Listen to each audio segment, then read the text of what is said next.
Hey, Instagram, how are you doing? I am here with my dear friend, Jessica Malcolmson, and we're here to talk about her first official cash flowing commercial real estate venture, which is a shopping center. And she has other investments too, but we're really gonna just focus on the shopping center. Is that okay? Okay. So Jessica, say hi to, what? Where are we, Instagram?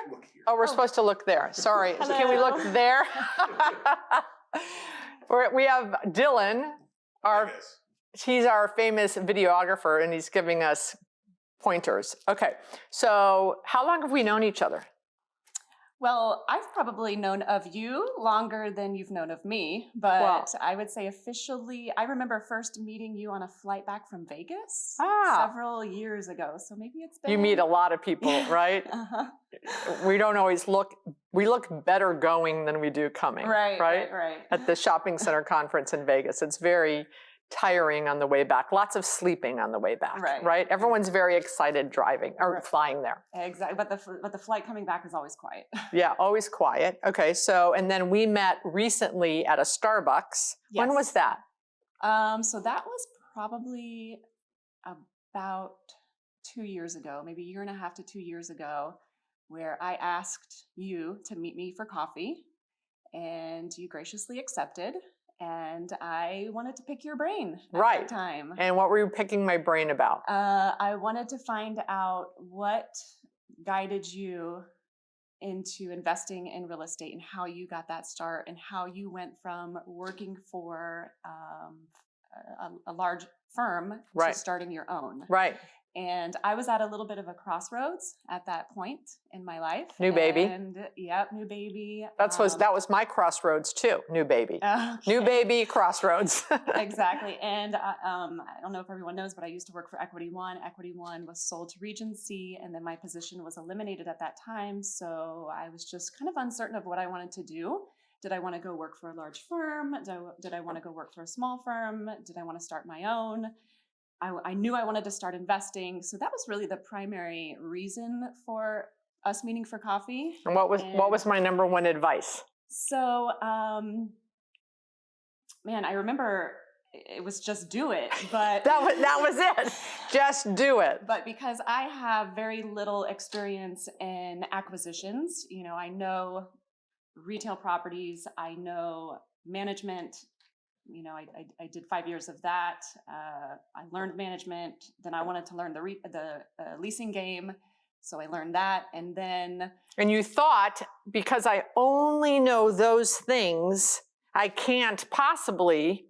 Yeah, I'm like, I just don't know anything about acquisitions. I think I know the basics. I think I can understand it. And we're going to go through the whole process. We'll probably be on this live call about 20 minutes. But now, looking back, do you now realize that knowing leasing and property management was really the most important thing you needed to know? Absolutely. But leasing agents and women go, I don't know enough. Yeah. But now looking back, you're like, I knew what I needed to know. I knew what I needed to know. And I tell you, it's those two things, management and leasing combined, that set me up for success. For my first acquisition, yes. And so going back to your piece of advice, I remember one of your pieces of advice was, well, you can go work for a firm. Why don't you go work for a firm for 1 year and learn acquisitions? But the person inside of me said, I don't think I can go work for someone at this point in my life with a new baby. Right. And you know why I said that is because you were sharing with me your fear. Yes, exactly. And I said, so there's a way to overcome the fear by going and modeling and mirroring someone else who's an expert. But I'm glad that you didn't do that, because especially for our purpose today, we're going to talk about at the end of the live about our symposium that you're participating in January, because I keep hearing around the country this fear, well, I can't do it. Why can't you invest in real estate? I'm afraid. I don't know what I'm doing. I don't know the numbers. Someone told me I can't. Which is all bogus and BS. So, okay. So I said, just go do it. Or if you're concerned or fearful, go join a company for a year and let them teach you. Correct. You threw that. I'm so glad that you threw that advice out the window. So So you left, and then you did come. We had an acquisition workshop that you came to. So that was really step 2 in all of this, was attending the acquisition workshop, because that's where I really learned how deals are structured, or at least how you structure all of your partnership deals. And really, you walk through each of your acquisitions like it was nothing. Like, this was so easy. This is how I did it. You can do it too. And that's my motto. If I can do it, you can do it too. So really, it was learning kind of how you structured your deals that just, wow, you know, I think I can do this. And that was kind of step 2 in this whole process. And then from there, we're off to the races. Right. So then what'd you do? So you left the acquisition workshop saying, okay, I can do this. If she can do it, I can do it. Then what did you do? You know, I'll tell you, when you're interested in investing, I think the hardest part is to decide what to invest in. Mm-hmm. Do I want to invest in a residential property? Do I want to invest into a duplex, triplex? Do I want to invest into retail? You know, there's so many different areas. For sure. So, well, you know, the ladies that are going to be at the symposium, land. Yeah. All passive. Arden has 42 passive investments. I can't wait to talk to her because I think they're passive among all kinds of asset classes. Shopping centers. My friend Janet, 28 twin homes in Wichita. Ely. Nice. Restaurants, hotels, and residential. So there's all kinds, right? Right. Exactly. So really making the decision of what to invest in was also another step in this process. And it was just a no-brainer because of my retail experience. And I've been doing it for 10 years. You got to leverage what you know, right? Exactly. Exactly. So I wasn't going to learn the office game. I would love to learn the multifamily game, but retail for my first acquisition is my comfort level because it's what I've been doing for 10 years. And you know, I think I've shared with you, I've been investing with Cardone Capital, yes, which is multifamily, because I'm 59. I'm next up on that too. Awesome. I'm 59 and I don't want to go learn multifamily. Right. And I believe I've been watching, and I put in a little money at first, got on his portal and watched and been very impressed. And now I more than doubled down. Nice. So my plan is diversification. I love retail. I know retail. I'm gonna keep buying shopping centers. But if I'm going to go do multifamily, I want to pick the person who I think is doing it well. Yeah. And so I'm doing a lot with him. Yeah. No, I'm a big fan of Grant Cardone. So yeah. So once I decided on retail, that I wanted to invest into a retail property, I knew the next step was I have to get out there and network. I need to get out there, talk to brokers who are selling, talk to owners who are interested in selling, and network so they know that So where did you network? Buyer. So I started out with the Miami ICSC event, and I want to say it was in January of 2019. Right. Just to get out there, to get back into it. I had been out of the business for almost 2 years, so I definitely felt like I lost momentum. So getting back out there, reintroducing myself to everyone. Hey, what are you up to? What are you doing? Not really much. I think I'm going to start investing, you know. Exactly. So how do people, when you said that, I'm interested, what did the men say and what did the women say?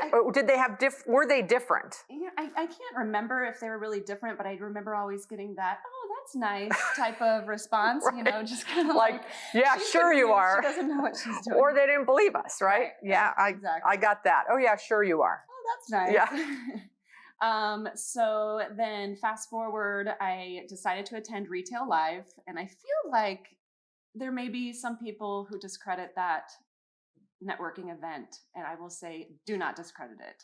Stacy Mooney has done an unbelievable job. Yes. I spoke at that event. Yes. Then I spoke at Austin, and now I'm scheduled to speak in Phoenix and back in Orlando. Yes. Phenomenal event. She's a great event to attend, where I feel like you can get more one-on-one with people there than some of the others that tend to be, heavily attended. Yeah. So I attended that event. Again, I'm not with a firm. I'm not representing tenants. I'm not even representing properties. I am going there to network, to meet with brokers who have properties for sale.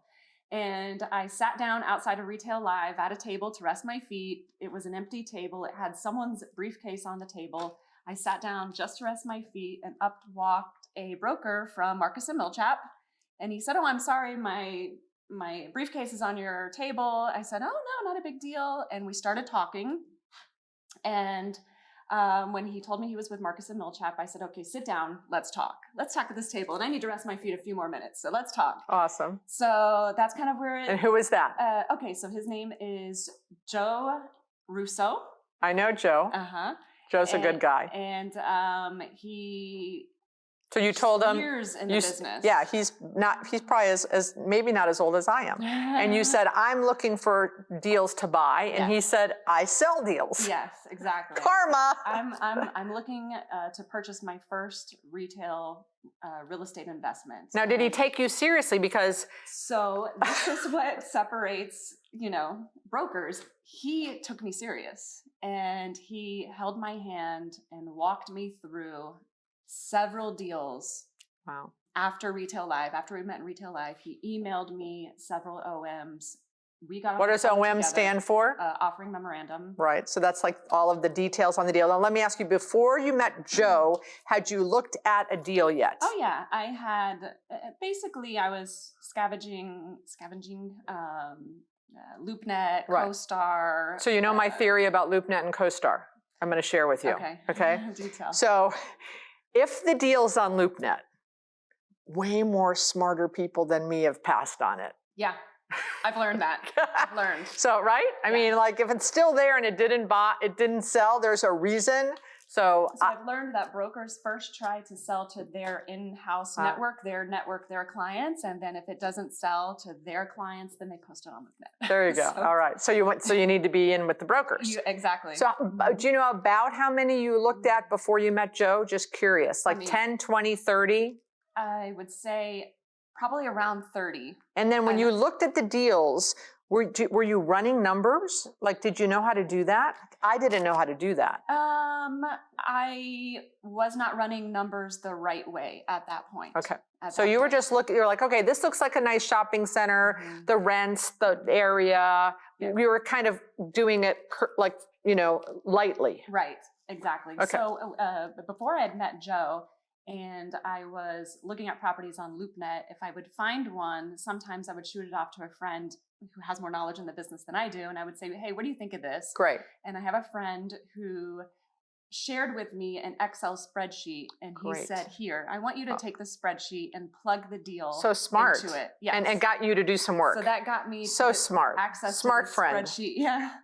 And once you plug all the numbers in, it basically calculates everything. It calculates your return on cash, your cap rate, your potential income if you lease the spaces, you name it. Okay. The spreadsheet's pretty simple. Very good. Very good. So once I got my hands on that, then I felt like, okay, that's I now have a tool that will help me in this acquisitions process. Now, before you started investing, on a scale of 1 to 10, how do you, because I hear this a lot from women, I don't know the numbers. Yeah. So meaning math is not my strong suit. So before you started investing, on a scale of 1 to 10, where do you think you were with just math? I mean, I think math is pretty much my strong suit of so that's things. Great. So yeah, a 10, 9, maybe an 8, maybe somewhere around there. I would have said a 4. Yeah. Really, so it's true. 4. I get numbers. I get it. I understand all of that. And you know Excel. I don't know Excel. Yeah. Yeah. Exactly. I don't know Excel. So that I felt comfortable with, but having that spreadsheet really put it all together. Right. And it did calculate things for me automatically. So you had 30. So you looked at 30. Mm-hmm. Did you get close to making any offers on any of the 30? I did. You did. It was actually an industrial property. This is kind of before I decided on retail. It was an industrial property in a county where I already had a few properties, and I just felt like a lot of feeling goes into acquisitions. I felt like there was some upside in this property, right? And I communicated with the broker. I got the OM, and I told him I wanted to put in an offer, and he said, "I'm sorry, it's already under contract." So that's about as far as I got in this process. Okay. So now you meet Joe. Mm-hmm. Joe sends you how many deals before you made your first offer with Joe? I'd say he probably sent about 10 deals. Before you, where we sat down and walked through them. Oh, He nice. would jump on the phone for at least an hour at a time. oh my gosh, And- what a good guy. Yeah, and when I tell you he held my hand, he really did. And we'd walk through it and he'd tell me, here are all the goods, here are all the bads, pros and cons. Here's where your numbers will land. Here's what you will need for a down payment, like everything in the Awesome. property. And I told him, and one of his questions to me was, well, what is it that you're looking for? I said, okay, I'm looking for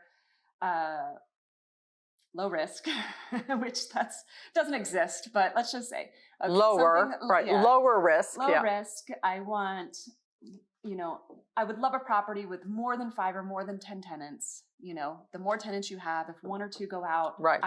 that's where the low risk factor comes in. Right. I would love something with some type of upside potential where I can increase rents on renewal or lease vacant spaces. Right. And man, if there's like a redevelopment play that I can play around with, I'd love to look at that too.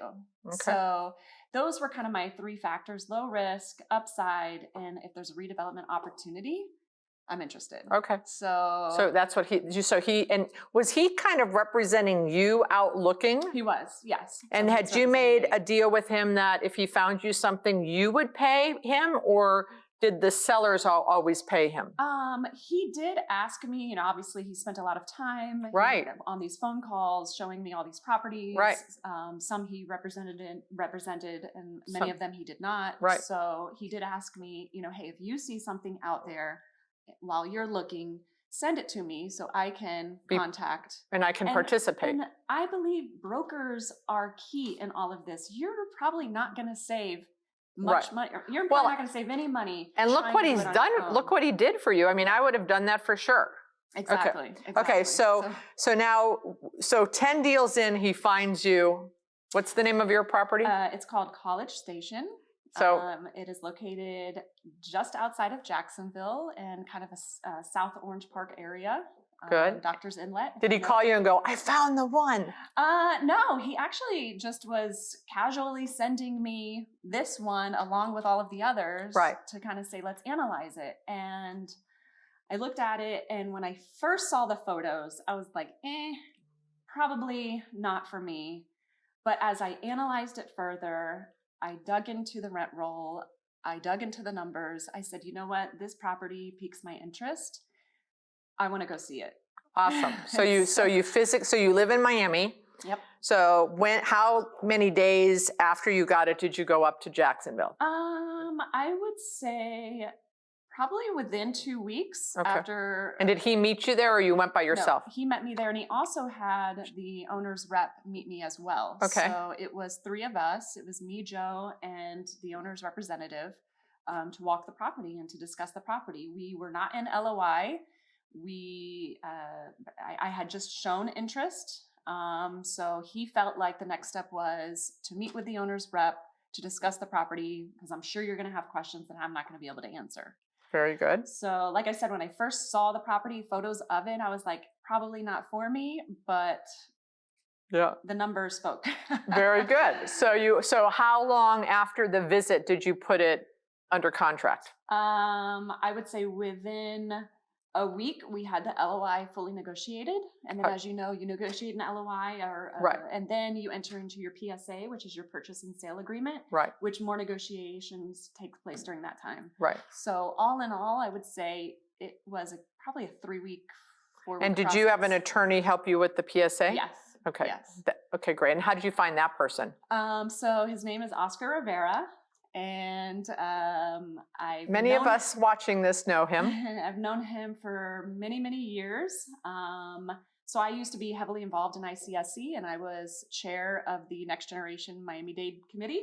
And Oscar used to always give us sponsorship anytime I asked. Oh, very nice. You wanted to repay him. Yeah, so now I have paid him back Good. for that sponsorship. Awesome. Yes. So he was great. He was amazing. And he has a lot of experience too, Excellent. right? Yes. Yeah, I think friends of mine that buy real estate sometimes make an error here and cheapen out because you're trying to save money, especially in the first deal. And I would say attorneys is not where you should cheapen out. Right. Whether it's the contract part or even the partnership agreement. Don't go for cheap there. I could not agree more, because there are things that they think of through Right. their experience that I would never have thought of. Right. And, you know, I several times thought, oh, let me not call him, because I know a phone call is going to cost me, you know, Yeah. by the minute. Right. And no, I said, I can't think like that. I'm going to, anytime I have a question, uncertainty, I'm calling him. Right. Yeah. Let me tell you, wait until you start putting a couple deals under contract and do the due diligence, and then don't close. Oh. Those bad deal costs, those due diligence costs add up, but it's part of doing business. Yeah. Okay. So you have it under contract. Mm-hmm. How many days do you have to close? So my contract gave me 45 days to do due diligence and to find funding. Right. And then I had 60 days after that to close. Oh, that's a lot of time. Uh-huh. So how scared were you scared when you were signing the contract? Or were you comfortable at that point? No, I was totally scared, because it's, you know, it's your first time doing this. It was my first time doing this. So I definitely, fears were there, just uncertainty. I knew I was going to have to write a big check to close this. And I, you know, like with any investment, you just, of course, there's always uncertainty, but I knew my money was wasting away sitting in the bank account. So I couldn't let that happen. I almost had like, what did they call it? A hole in your pocket. Right. So I knew that I needed to place my money in an investment so it can make money. So that was my goal. Right. So you signed a contract. Here we go. And now you do due diligence. Okay. Yes. So this is when it all starts. This is when the real work starts. So obviously due diligence, you get copies of every releases. You get copies of financial statements for the last however many years, 3 years. I think I had asked for the last 3 or 4 years of their financial statements. You get copies of all the vendor contracts. You line up your inspections, your surveys, your environmentals, and the big thing in all of this, you have to go find lending. So got to find a loan, a mortgage. So were you I know there was a mortgage broker involved. Yes. How'd you find that person? So that's a person who helps you find the loans. Right. So I decided to use a broker with Marcus and Millchap. It just seemed kind of, I was comfortable. All in the family. Them. Yeah. Just kind of keep it all under one, because there's going to be a push to close, or like a financial gain for all of them to close these deals. And then that person knew a bunch of lenders, and while you were doing your due diligence, he could be shopping for the loan. Right. And that's exactly what occurred. Very professional. We had a phone call. He walked me through kind of where deals are landing nowadays, where loans are landing nowadays with interest rates and terms. Right. And it's very competitive nowadays. Right. You know, I can speak for now. I don't know what it was like years ago, and we don't know what it's like in the future, but right now it's very competitive. There are lots of lenders that have competitive rates and terms. So we kind of walked through them. He gave me the top 3 that he felt he was most comfortable with. One of them had an excellent interest rate of 4.1% with a credit union.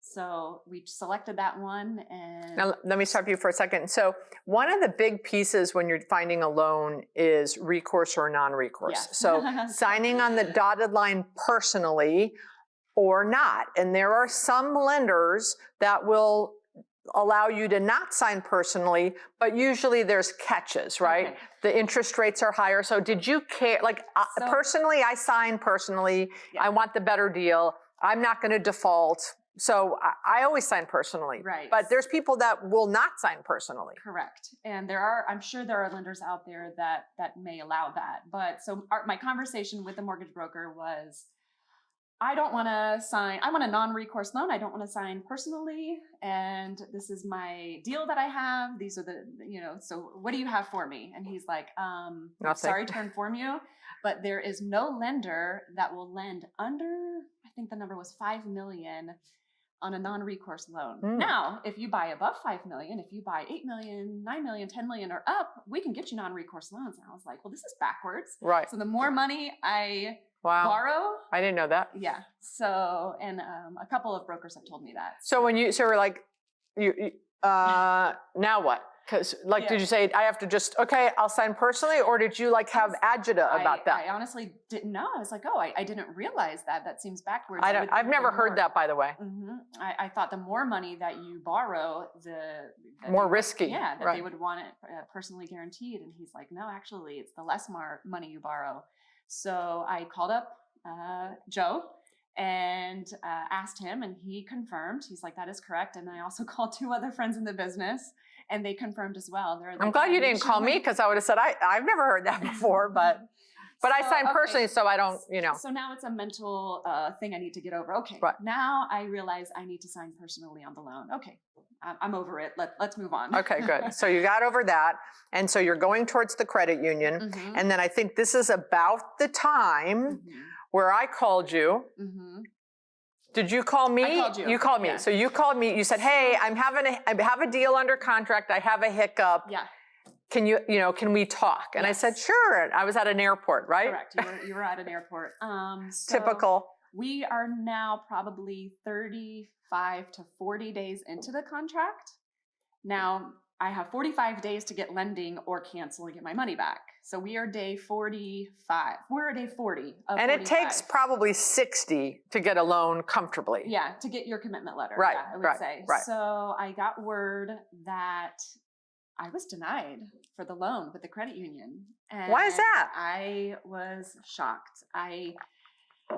How insulting. I was almost insulted. How insulting. I am a perfect candidate. How would you deny me this loan? I have good credit score. I pay my bills. I Did they give you a reason? Yes. So I have a baby girl, and in her first year, I took off work, and I did not make any income that year. I had income, obviously, from some of my other investments, but it was nothing major showing on my tax returns. Obviously, when you put in depreciation and your expenses and everything, my income was probably close to nothing for that year. And that was a red flag for them. And for them, when you're dealing with a credit union, everything has to fit into the box. So that did not fit into their box. And unfortunately, they said, we're sorry, we can't give you the loan. We even tried to negotiate with them to say, we'll give you 1 year at debt service in an escrow account. Right.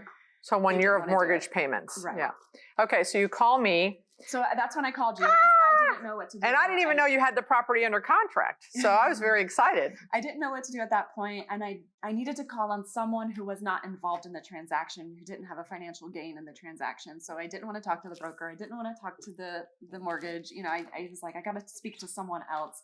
So I called Beth, explained to her my position, and she immediately said, the first thing you need to do is get an extension on your contingency. So extension on your loan period. On the due diligence, right? Just because I said, and actually my BFF Ivy gave me this advice many years ago. They don't want to start all over with someone else. Right. If they give you another 30 or 60 days, it's better than starting over with someone else. And that was the advice she gave me. Correct. I was just paying it forward. Correct. So, and then after that. You called them and said? I did, but during that phone call that we had, you had mentioned a few lenders that are lending, and we'll get to that in a second, but you had named off some lenders, and you also sent me an article from the South Florida Business Journal of the top 10 lenders in South Florida, the banks that are lending.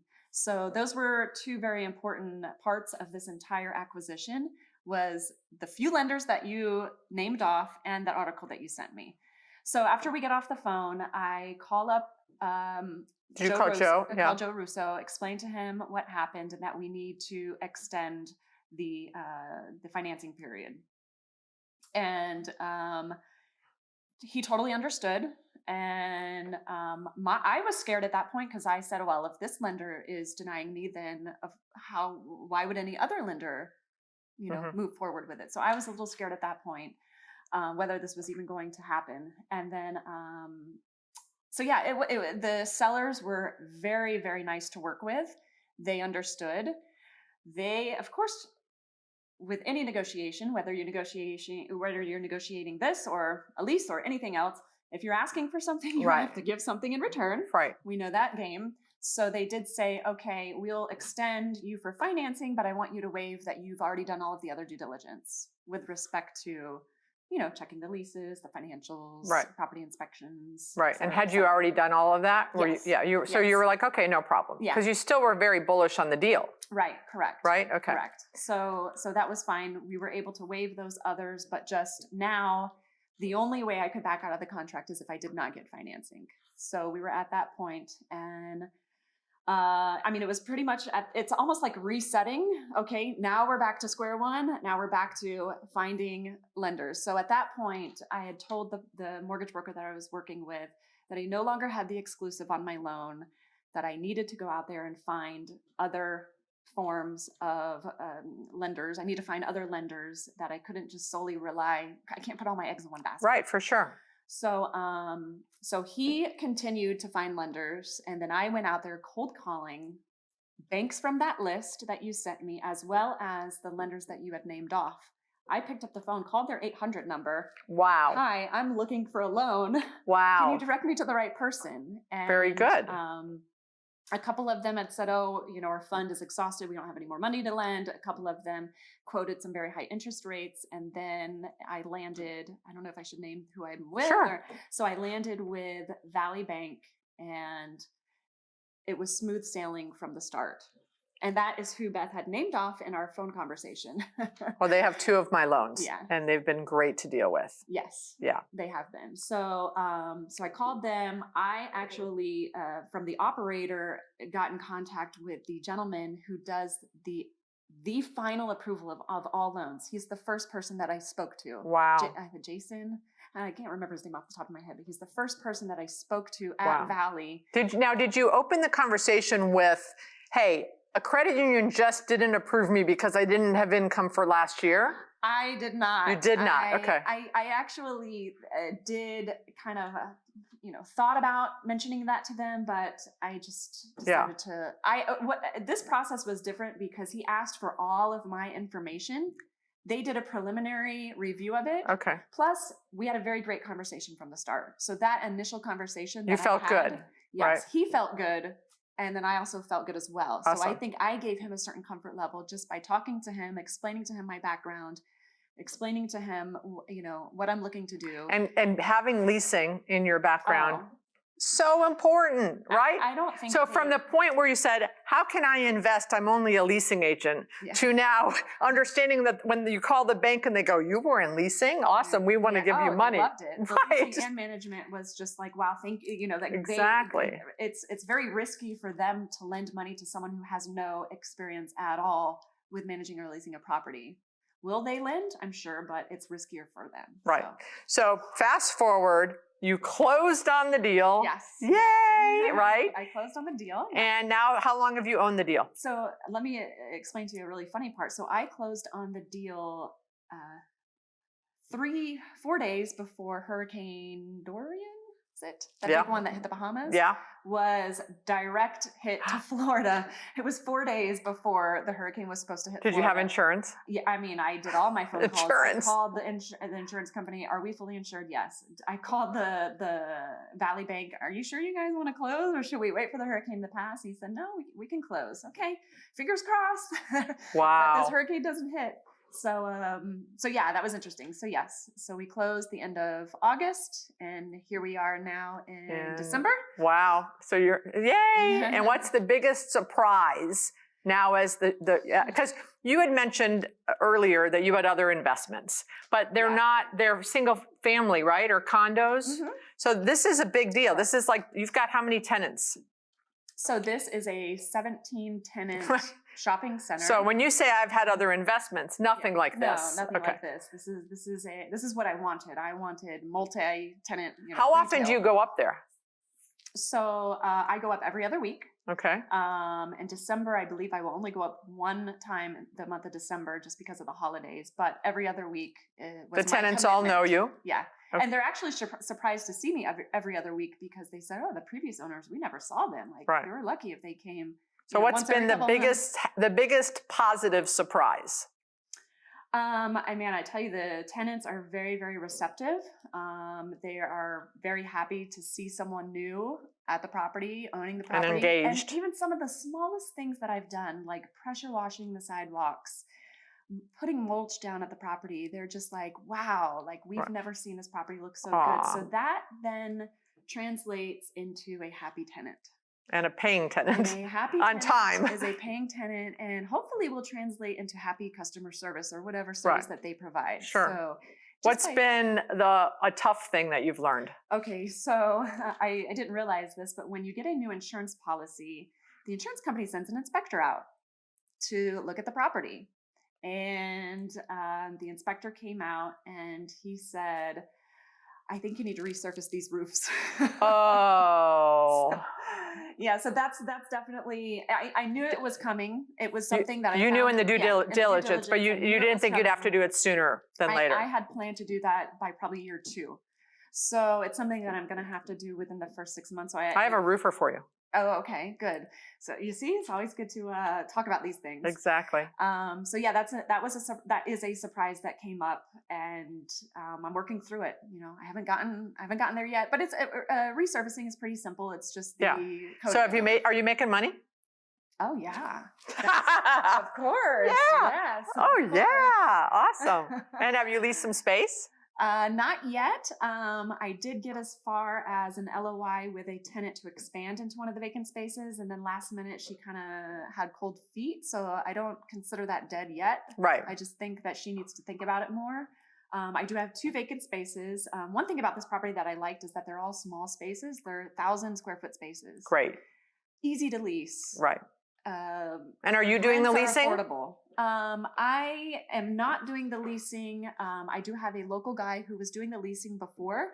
He came heavily recommended by the previous owner, and he had done several deals at the property over the last couple of years. So I just decided to retain him, and I know how leasing is. Sometimes you've got to show the property that day, the next day. He's there, he's local, he lives close by. I felt it was just smart to have his local presence than me trying to juggle being 4 hours away. Exactly. So as we wind down, you've been great. Thanks. What is now you're a shopping center owner. Yeah. Thinking back 2 years ago, can I do it? What message do you have for the women who are where you were 2 years ago? My message is that it is easier than you think. And you just have to take it one step at a time. And if you want to understand those steps and know what's involved in those steps, you can call us. Right. They can come to the conference. Yep, in January. Yep. But it is easier than you think. And it's so true. It's just one step at a time. I tell people it's like driving. It was scary to drive the first time. It was risky to drive. It was risky for the person sitting next to you, right? It's risky. It was scary. But if you just learn and do one step at a time, and then you do it again and again, it gets easier and easier. And for us, look, she had Joe.